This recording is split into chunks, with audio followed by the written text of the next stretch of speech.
La vallée de l'Arve, en Haute-Savoie, la vallée à l'atmosphère la plus polluée de France, une activité industrielle importante, un trafic routier intense et des montagnes qui empêchent la dispersion des particules fines qui font ici 85 morts chaque année. Un second plan de protection de l'atmosphère a été lancé.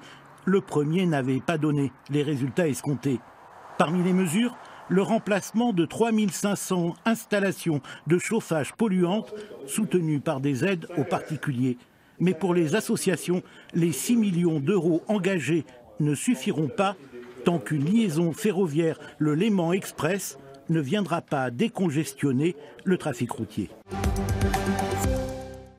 Un effet spectaculaire et inquiétant du réchauffement climatique, un éboulement géant dans la vallée du Mont-Blanc, à plus de 1500 mètres d'altitude, juste à la limite d'un glacier. Le permafrost, ce terrain gelé en permanence, s'éboule sous l'effet des redoux successifs.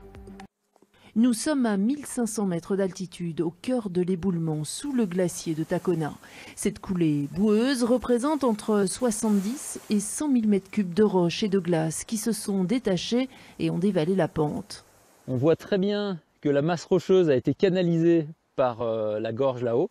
Et puis là, la fin du dépôt est ici, est venue s'épandre au fond de ce vallon. Ce type d'éboulement pourrait donc à l'avenir se multiplier avec des températures élevées comme celles relevées cet été dans le massif du Mont Blanc. Très clairement, on va vers plus d'écroulements avec des volumes potentiellement de plusieurs millions de mètres cubes, comme on en a vu l'année dernière dans le canton des Grisons en Suisse, où là c'est 3 millions de mètres cubes qui étaient tombés. Ici, c'est la distance de parcours qui est la plus étonnante sur cette coulée, presque 2 km qui se prolonge jusqu'en fin de vallée. Avec un volume plus important, ça aurait pu aller plus loin. Heureusement, on a une grande infrastructure en aval, un grand paravalanche, puisque ce secteur-là, non seulement on voit qu'il peut y avoir des écroulements rocheux, mais il y a de toute façon régulièrement des avalanches, souvent initiées par des chutes de sérac. Une partie du glacier de Tacona en amont est un glacier suspendu, un glacier collé à la roche, dont des petits morceaux finissent par être libérés, et quand c'est en plein hiver, tout simplement, ça déclenche des avalanches. Le géomorphologue multiplie les clichés depuis samedi et les expériences de plus en plus nombreuses d'un massif amputé. Il a fêté ses 107 ans sur les routes ardéchoises en peloton avec ses amis cyclistes. Robert Marchand ou l'éternité à vélo, le multi-recordman catégorie hors d'âge a couvert 20 km et il a encore fait le spectacle, passer la ligne d'arrivée. Chez Robert Marchand, il y a de la sagesse qu'il dispense volontiers. J'ai pas de secret, je veux de secret. User de tout et abuser de rien. Et beaucoup de facéties quand on braque les projecteurs sur lui. La prochaine fois, je viens me présenter aux élections pour être président. Après, merci Robert. J'aurai au moins pas mal de voix déjà. Sur Terre, Robert Marchand a des fourmis dans les jambes. Une fois enfourché son vélo, il se fait léger comme une plume et agile.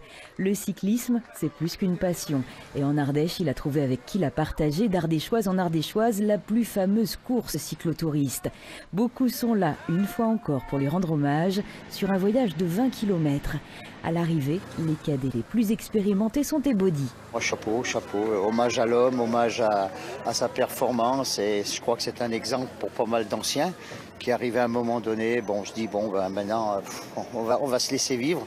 Mais je crois qu'il montre l'exemple qu'avec un peu de volonté, avec beaucoup de choses, on peut faire de la marche, on peut faire des choses, et puis arriver à des choses exceptionnelles.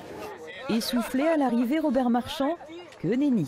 C'était formidable, mais c'est malheureusement que j'ai eu froid. J'étais pas équipé pour rouler au froid. Une leçon de vie. Franchement, une journée extraordinaire à ses côtés.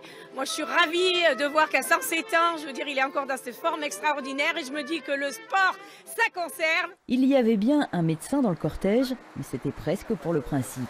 Il a 107 ans aujourd'hui, mais si on regarde son fonctionnement, la façon dont il s'entretient, les excès qu'il n'a jamais commis, il est en pleine forme. J'étais beaucoup plus inquiet pour ceux qui auraient voulu suivre son rythme, vous voyez.